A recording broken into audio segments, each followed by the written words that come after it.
Fala aí, galera botafoguense, mais uma vez com vocês aí trazendo conteúdo acerca do nosso glorioso Botafogo de futebol e regatas, e hoje nós vamos falar aí como foi essa rodada de número 34 do Campeonato Brasileiro.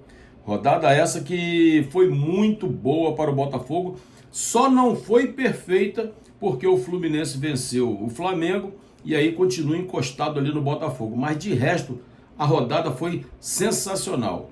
Vamos falar sobre isso, pedindo você antes, porém, que deixe aquele seu like, que deixe seu comentário. Se você for novo por aqui e quiser dar uma moral pra gente, inscreva-se aqui no canal. Faltam apenas 50 para que a gente chegue ao número de 1.800. Se você der essa moral, a gente chega lá, valeu? Então, contamos aí com a tua colaboração, com a tua participação, com o teu comentário e ajude a divulgar, compartilha aí os nossos vídeos aí. Vamos fazer esse canal crescer, valeu? Vamos falar sobre isso logo depois da nossa vinheta.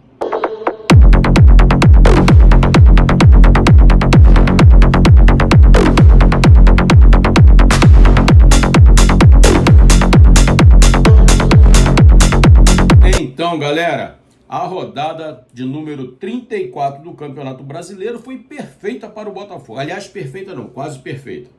Porque o Fluminense, como nós dissemos aqui no início, na nossa introdução, venceu o Flamengo. Então a rodada ela teve os seguintes resultados. Teve um jogo que não é dessa rodada, é da rodada 37, mas ela estava no meio da semana aí, que foi o Bragantino vencendo o Atlético Mineiro por 2-0. Aí na rodada 34, começou na terça-feira com o Botafogo vencendo o Sport de virada por 3-2, jogo dificílimo. O Palmeiras, que todo mundo achou que fosse atropelar o Vitória, encostar no Flamengo, não passou de um empate em 0-0 em pleno Allianz Parque contra o Vitória, na quarta-feira.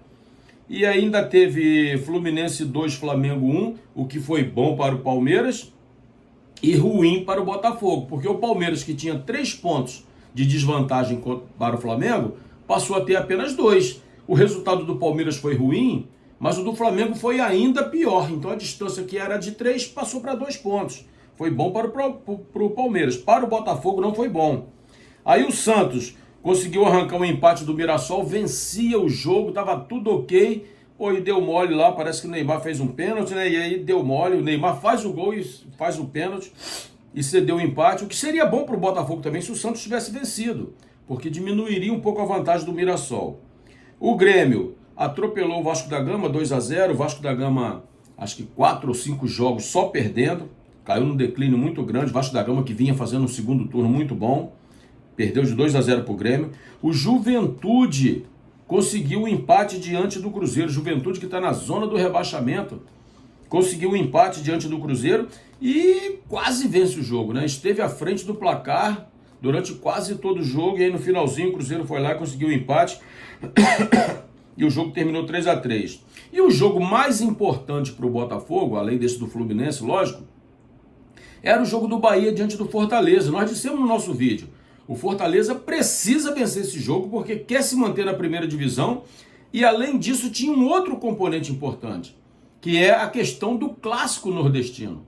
O Fortaleza não ia querer perder esse jogo para o Bahia de forma alguma. Mesmo jogando na Arena Fonte Nova, o Bahia foi derrotado para o Fortaleza por 3-2. Então o Fortaleza fez a boa aí para o Botafogo. Outro time que ajudou o Botafogo, meio que com menos importância um pouco mais, era um time que ainda tinha pretensões de classificação para a Libertadores, era o São Paulo, que foi derrotado pelo Corinthians por 3-1. Corinthians e São Paulo estão empatados em rigorosamente tudo, né? Hoje os dois dividem ali a 9ª colocação. E o Botafogo acabou abrindo 10 pontos de vantagem, tanto para Corinthians quanto para São Paulo. Eu não acredito que nenhum dos dois alcance o Botafogo. Faltam apenas 12 pontos em disputa, então não acredito. O Ceará perdeu de 2-1 em casa para o Internacional. Esse resultado não influencia em nada no que interessa ao Botafogo. Então, assim, a rodada foi quase perfeita para o Botafogo. Se o Flamengo vence o Fluminense, hoje nós teríamos 4 pontos de vantagem sobre o Fluminense. E o Fluminense tem um caminho muito duro pela frente. Não é o fato de ter vencido o Flamengo que vai tornar a vida do Fluminense mais fácil. Muito pelo contrário, o Fluminense tem uma vida pesada. O Fluminense vai enfrentar o Palmeiras na próxima rodada. É um jogo pesado para o Fluminense. Depois do Palmeiras, o Fluminense enfrenta ainda o São Paulo, que apesar de chances remotas, ainda sonha com uma vaga na Libertadores, ainda que seja na pré-Libertadores. Vai vender caro esse jogo para o Fluminense. O Fluminense não vai ter vida fácil. Ao contrário do Botafogo, que pega o Grêmio agora em casa, apesar de ter vencido o Vasco da Gama, é uma equipe que está oscilando muito e oscilando sempre para baixo. O que não quer dizer que vai ser vida fácil para o Botafogo. O Sport Recife é uma prova disso. Nós dissemos aqui no nosso vídeo, tanto na véspera do jogo quanto no dia do jogo, nós dissemos que o Botafogo não teria vida fácil, como não teve. O time do Sport deu muito trabalho, assim como deu trabalho também no primeiro turno, que nós vencemos por 1-0, onde o Sport amassou o Botafogo, muita bola aérea, aliás é o forte do Sport Recife, a bola aérea, e por pouco o Sport não venceu o jogo. Nós ganhamos de 1-0 ali, apertado ali, mas conseguimos vencer. E agora não foi diferente. 3-2, onde um jogo em que nós perdíamos por 2-0. Então assim, o jogo do Grêmio não vai ser um jogo fácil também, vai ser um jogo também pegado. Mas esperamos que o Botafogo consiga vencer, porque na atual fase que o Botafogo se encontra, o importante são 3 pontos. Eu fiz um vídeo logo após o jogo contra o Sport, eu falei que queria estar feliz, eu não estava feliz, porque o time jogou de uma maneira muito ruim. Até fizemos aqui um comparativo, né, meio maluco, porque eu disse que o Danilo fez uma péssima partida e o cara deu 2 assistências. Por quê? Porque um camarada dá 2 assistências, seria considerado um dos melhores em campo. Porém, ele deu 3 passes para gol do Sport. Contra o Grêmio isso pode ser fatal. Contra o Corinthians, que vai ser logo após o Grêmio, vai ser fatal. Contra o Cruzeiro nem se fala.